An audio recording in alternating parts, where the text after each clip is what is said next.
अफ़गानिस्तान के foreign minister Bharat एक visit के लिए आए हैं। 6 दिन की एक विज़िट है।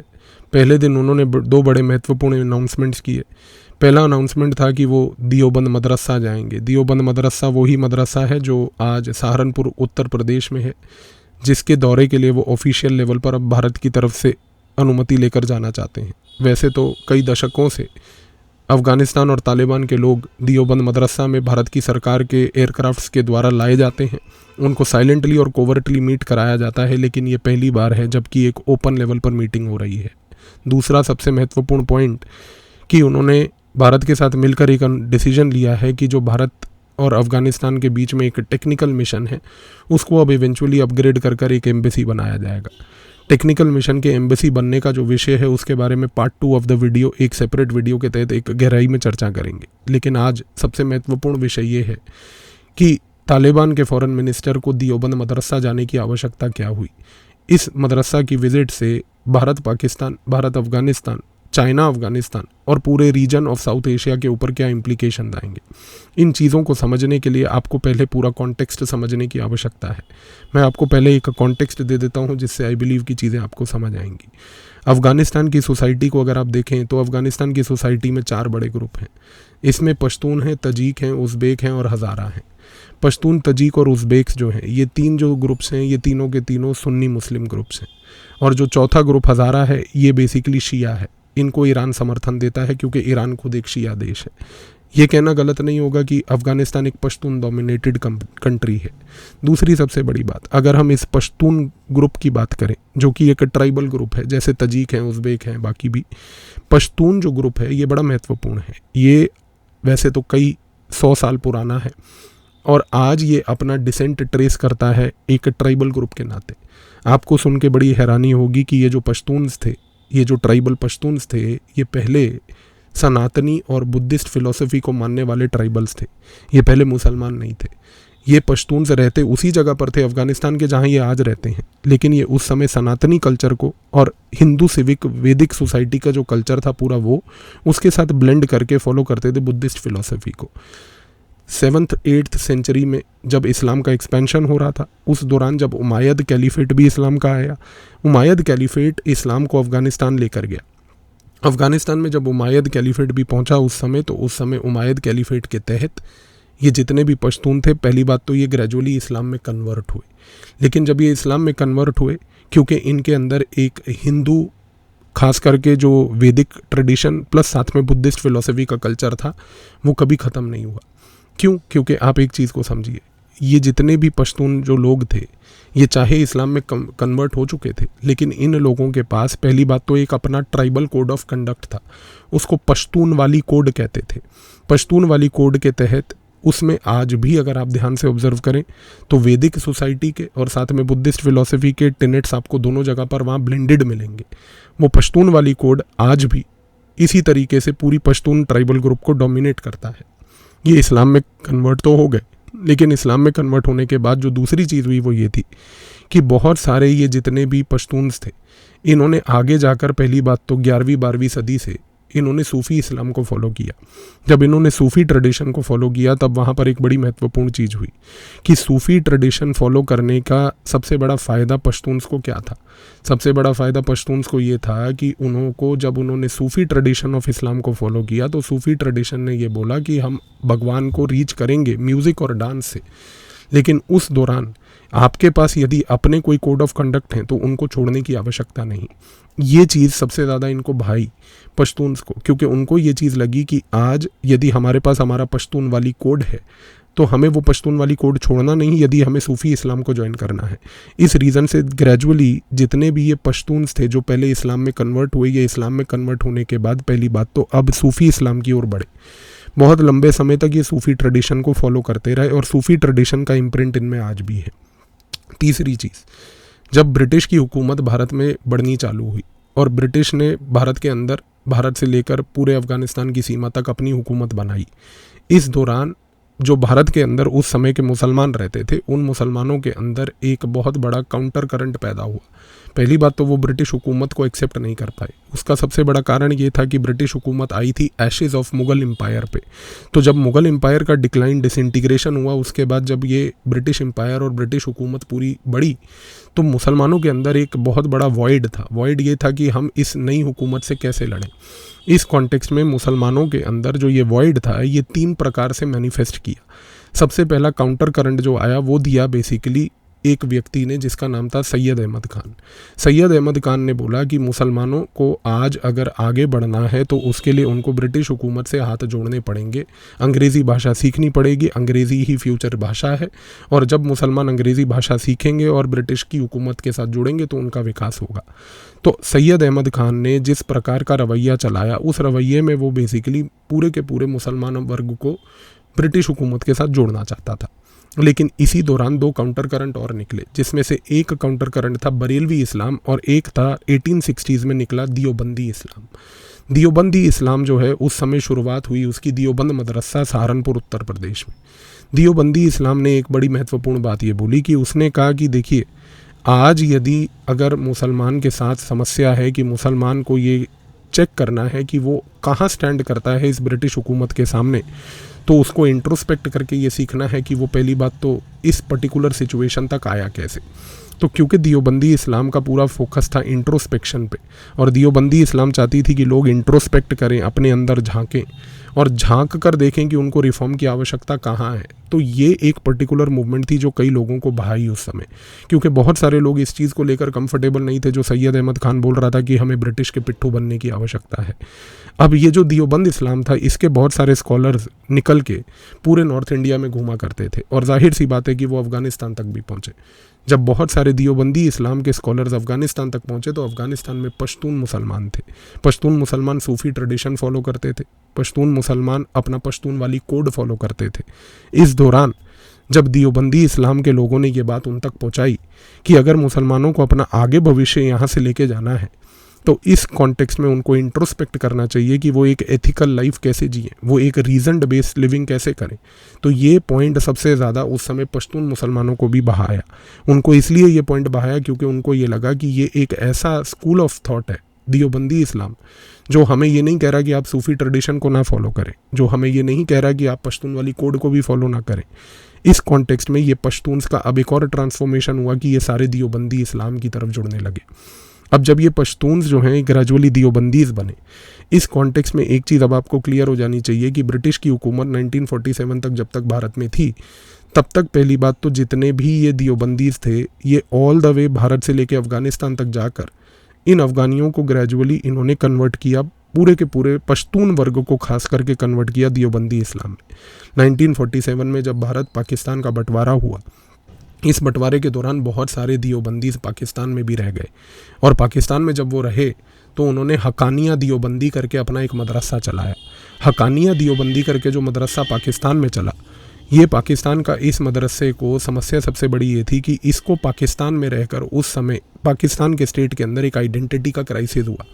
जो दियोबंदीज़ भारत में थे, जिनको हम इंडियन दियोबंदीज़ कह सकते थे 1947 के बाद, इनको किसी प्रकार का आइडेंटिटी क्राइसिस नहीं था, क्योंकि ये भारत के संविधान को एक्सेप्ट कर चुके थे, भारत को एक्सेप्ट कर चुके थे एज एन इंडिपेंडेंट देश, और भारत में रहकर सिर्फ ये इंट्रोस्पेक्शन, एथिकल लिविंग पे फोकस करना चाहते थे। लेकिन अब आप सोच के देखिए कि जो अफ़गानीज़ थे, जो अब बट चुके थे बीच में एक पाकिस्तान की वजह से, उन अफ़गानियों ने पहली बात तो भारतीय दियोबंदी इस्लाम के ट्रेडिशन के साथ अपना नाता नहीं तोड़ा।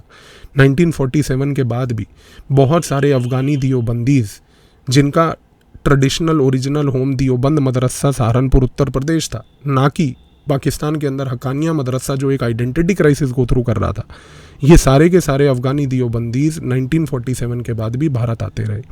भारत में आकर इन्होंने अलग अलग स्थानों पर दियोबंद के मदरसे से जुड़कर स्कॉलरशिप्स प्राप्त करके यहाँ पर अपनी पढ़ाई पूरी करी। दियोबंद मदरसा की एक फ़िलॉसफी ये होती थी कि जब क्लासरूम में कोई भी विद्यार्थी आता है और क्लासरूम में वो विद्यार्थी पढ़ता है और इस्लामिक नॉलेज के लिए पढ़ता है, तो उसको तालीब कहते थे। तो वो व्यक्ति जो तालीब था, और जो बहुत सारे व्यक्ति अगर एकजुट होकर एक क्लास में एकजुट हो जाएं, उनको तालिबान कहते थे। तो तालिबान जो शब्द था वो कोई नेगेटिव शब्द नहीं, बल्कि वो एक शब्द ये था, वो व्यक्तियों को कैनोटेट करने के लिए जो व्यक्ति बेसिकली पढ़ रहे थे, जो बच्चे पढ़ रहे थे एक स्कूल के अंदर, एक तरीके से इस्लामिक स्कूल जो मदरसा था।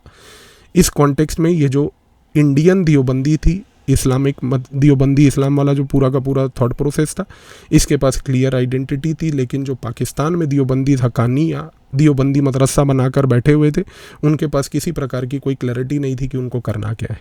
1970s में एक डेवलपमेंट हुआ।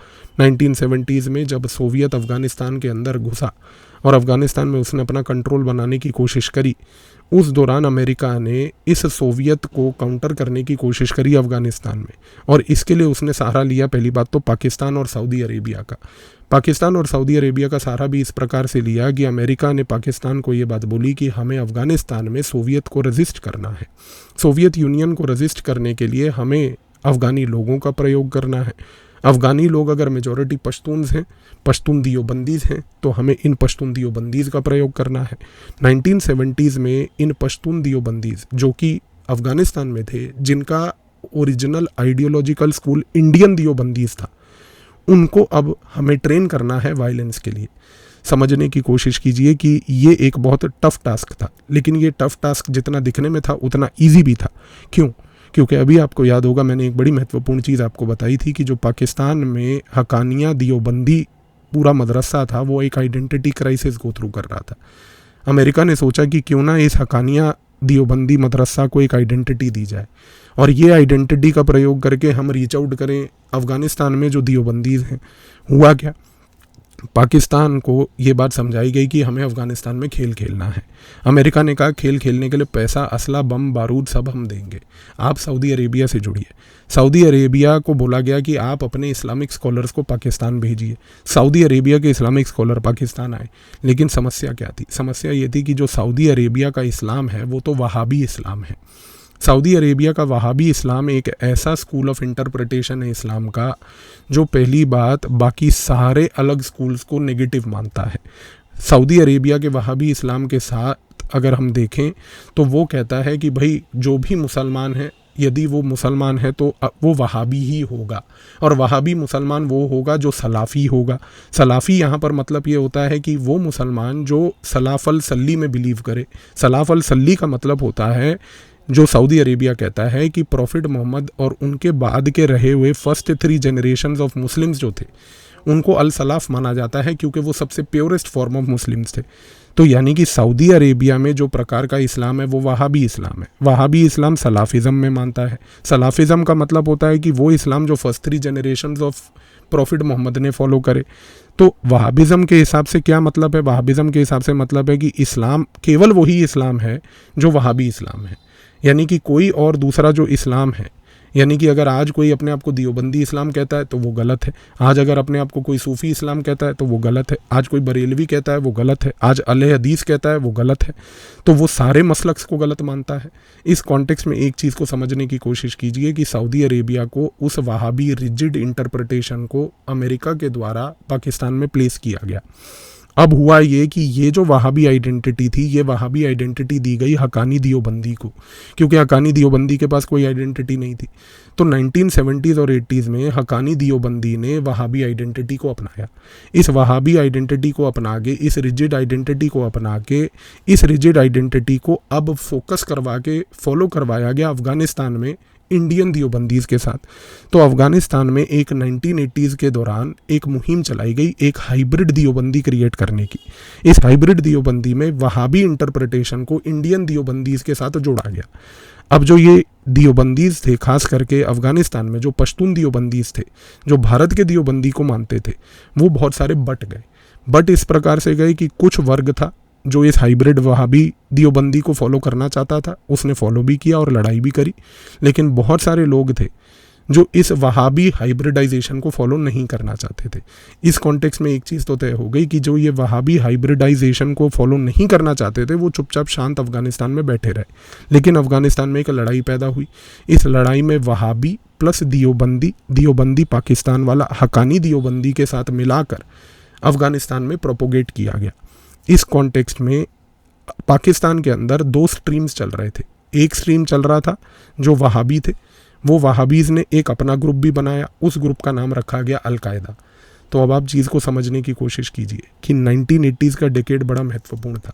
अफ़गानिस्तान के अंदर हाइब्रिडाइजेशन चल रहा था। एक जगह पर हाइब्रिडाइजेशन में जो वहाबी ट्रेडिशन सऊदी अरेबिया का है उसको जोड़ा गया हकानी दियोबंदीज़ के साथ। हकानी दियोबंदीज़ और वहाबीज़ को जोड़कर एक हाइब्रिड आइडेंटिटी क्रिएट की गई इंडियन दियोबंदीज़ के ऊपर, जो अफ़गानिस्तान में पश्तून दियोबंदी फॉलो करते थे। और दूसरा सबसे महत्वपूर्ण कि वहाबीज़ ने जो सऊदी अरेबिया से पाकिस्तान आए थे, उन्होंने पाकिस्तान आकर अपना एक आइडेंटिटी बेस्ड ग्रुप बना लिया और उस आइडेंटिटी बेस्ड ग्रुप के तहत उन्होंने एक और खेल खेलना शुरू करा, और वो खेल था कि उन्होंने अपना एक संगठन अलकायदा भी बना लिया। 1988 में ये लड़ाई अफ़गानिस्तान के अंदर ख़त्म हुई, लेकिन 1988 से 1994 तक अफ़गानिस्तान में केओस था, क्योंकि अफ़गानिस्तान में ना तो सोवियत बैक्ड कोई पपेट किंग था, ना ही अफ़गानिस्तान में हकानिया लेड दियोबंदीज़ की जीत हुई, ना ही अफ़गानिस्तान में for that matter Indian Deobandis Pashtun जो थे उनकी जीत हुई, और अलकायदा की तो कतई ही जीत नहीं हुई। तो इस कॉन्टेक्स्ट में अफ़गानिस्तान 1988 से 94 तक एक लॉलेस टेरिटरी थी। इस लॉलेस टेरिटरी में एक प्रकार से अगर किसी ने कंट्रोल पाया तो उस व्यक्ति का नाम था मुल्ला उमर। 1996 में मुल्ला उमर ने तालिबान नाम का एक ग्रुप बनाकर, ये भी वही मदरसे में पढ़ने वाले बच्चे थे जिन्होंने एकजुट होकर कमान संभाली, और 1996 में जब ये मुल्ला उमर की लीडरशिप में तालिबान ने कमान संभाली अफ़गानिस्तान की, तो गौर कीजिए ये तालिबान 1996 में जो आई, ये तालिबान में जो मदरसों में बच्चे पढ़ रहे थे दियोबंदी मदरसे के, ये कौन थे? ये थे हकानिया मदरसे वाले। तो यहाँ पर ये कहना गलत नहीं होगा अगर आप गौर से सुन के समझ रहे हैं मेरी बात को, कि 1996 में जो तालिबान मुल्ला उमर की लीडरशिप में आई, जो 2001 तक रही, उस मुल्ला उमर की तालिबान में हकानिया दियोबंदी इस्लाम का इम्प्रिंट था। हकानिया दियोबंदी इस्लाम आज एक हाइब्रिड वहाबी दियोबंदी आइडेंटिटी प्रमोट करती है। ये वहाबी दियोबंदी आइडेंटिटी को मेजॉरिटी दियोबंदीज़ नहीं मानते। ये जो हाइब्रिड वहाबी दियोबंदी हकानिया वाली आइडेंटिटी है, इसको मेजॉरिटी पश्तून्स अफ़गानिस्तान के नहीं मानते। इस रीज़न से 2001 तक जब ये तालिबान वहाँ पर रही, इस तालिबान ने पूरा का पूरा कंट्रोल अफ़गानिस्तान में एक रिजिड तरीके से, वायलेंट तरीके से करा। इस रीज़न से जो तालिबान को लेकर आज की डेट में हम देखते हैं कि उनके साथ एक वायलेंस की इमेज जुड़ी है, वो हकानिया मदरसा और ये हाइब्रिड वहाबी आइडेंटिटी की वजह से जुड़ी है। पहली बात। दूसरी सबसे बड़ी महत्वपूर्ण बात क्या है कि अगर आप ध्यान से ऑब्जर्व करें तो एक चीज़ और है, और वो ये है कि यहाँ पर भारत का क्या रोल था। 1996 से 2001 तक, जब तक उस समय ये हाइब्रिड आइडेंटिटी वाली, जो कि वहाबी दियोबंदी हकानिया ब्लेंड वाला तालिबान था, भारत ने उस समय शांतिपूर्वक तरीके से समर्थन किया इंडियन दियोबंदीज़ का। 2001 में 9/11 के अटैक के बाद, जब 9/11 के बाद अमेरिका ने तालिबान की सरकार को हटाया, तो भारत को भी वहाँ पर न्योता देकर भारत को भी बुलाया, और भारत को बुलाने के बाद जो भारत ने एक गेम खेला, उसने उस समय 2001 से इंडियन दियोबंदी ट्रेडिशन का रिवाइवल शुरू किया। उसने तालिबान के साथ वो लोगों को जोड़ना शुरू किया और वो लोगों को दियोबंदी मदरसा में एजुकेशन प्रोवाइड करनी चालू करी जो इंडियन दियोबंदी ट्रेडिशन को फॉलो करते थे। इस कॉन्टेक्स्ट में 2001 से ये जो भारत का साइलेंट काम चलता रहा, ये फ़ायदा भारत को दिया पूरे के पूरे 20 साल के बाद, क्योंकि जब 2021 में तालिबान ने दोबारा से कब्ज़ा अफ़गानिस्तान में किया, तो इस बार ये जो अफ़गानिस्तान में तालिबान आई थी और जो आज अफ़गानिस्तान में तालिबान है, ये हकानिया दियोबंदी हाइब्रिड वहाबी तालिबान नहीं, ये इंडियन दियोबंदी तालिबान है। तो आई बिलीव अब आप समझ पा रहे हैं कि 2021 से आई हुई तालिबान जो है वो प्रो भारत है, और वो आज प्रो भारत इसलिए है क्योंकि वो हकानिया हाइब्रिड वहाबी दियोबंदी तालिबान नहीं फॉलो करती, वो फॉलो करती है दियोबंदी का वो ट्रेडिशन जो सहारनपुर उत्तर प्रदेश का है। 2021 में जब तालिबान आई थी अफ़गानिस्तान में, तो उस समय यदि पूरे विश्व में सबसे खुश अगर कोई देश था तो वो केवल भारत था, और सबसे निराश अगर कोई देश था तो वो पाकिस्तान था, क्योंकि उसने पूरी कोशिश करी थी कि वो रिवाइवल हो पुराने हाइब्रिड हकानिया तालिबान का, लेकिन वो चीज़ क्योंकि नहीं हो पाई, और आज जो वापस तालिबान आई है वो है इंडियन दियोबंदी तालिबान। इस कॉन्टेक्स्ट में अब आप फ़र्क समझ सकते हैं। इस रीज़न से सबसे महत्वपूर्ण चीज़ समझने की कोशिश कीजिए कि जो तालिबान अफ़गानिस्तान में इस मोमेंट पर है, वो सबसे ज़्यादा भारत के समर्थन वाली तालिबान है। इस रीज़न से आप समझने की कोशिश कीजिए कि ये जो फॉरेन मिनिस्टर अब आया, ये फॉरेन मिनिस्टर तालिबान का आज अगर कहते हैं कि भाई मुझे जाना है दियोबंदी मदरसा, तो आप इसका इम्प्लीकेशन समझिए कि वो एक मैसेज देना चाह रहा है सबसे इम्पोर्टेंटली पाकिस्तान को, कि तालिबान का फ्यूचर आइडेंटिटी जो है वो ओरिजिनल पश्तून दियोबंदी आइडेंटिटी होगी। वो कन्फ्यूज्ड हाइब्रिड वहाबी हकानिया आइडेंटिटी दियोबंद वाली नहीं होगी। ये एक बहुत पावरफुल ऑप्टिक्स है और मैसेज है पाकिस्तान को कि आप चाहे अमेरिका के साथ जितना मर्जी खड़े हो जाएं, आप चाहे अमेरिका को जो मर्जी पत्थर रेता ईटा बेच दें, चाहे सूटकेस में डालकर छोटे छोटे पत्थर जो हमारे यहाँ पर बच्चे रेल पटरी पे 2 नंबर करते हुए खेलते हैं उनसे आप उठाकर उनको ले जाएं। लेकिन ये चीज़ याद रखिएगा कि अफ़गानिस्तान इस मोमेंट पर अगर किसी इस्लाम के वर्जन को चलाना चाहता है तो वो इस्लाम का वर्जन है दियोबंदी इस्लाम। और वो दियोबंदी इस्लाम जो हम चलाना चाहते हैं अफ़गानिस्तान में, वो है दियोबंदी ट्रेडिशन, सहारनपुर उत्तर प्रदेश ओरिजिनल दियोबंदी का। तो इस कॉन्टेक्स्ट में ये विज़िट एक सिर्फ ऑप्टिक्स ही नहीं बल्कि एक आइडियोलॉजिकल कोर्स करेक्शन है अफ़गानिस्तान का, क्योंकि तालिबान 1.0 1996 to 2001, हकानिया दियोबंदी तालिबान और तालिबान 2.0, इन दोनों में बहुत फ़र्क है। तो आई बिलीव अब आपको इस विज़िट का ये महत्व समझ आया होगा। ये विज़िट का पूरा महत्व अगर आप ध्यान से समझे तो आपको ये चीज़ क्लियर होगी कि ये विज़िट क्यों महत्वपूर्ण है।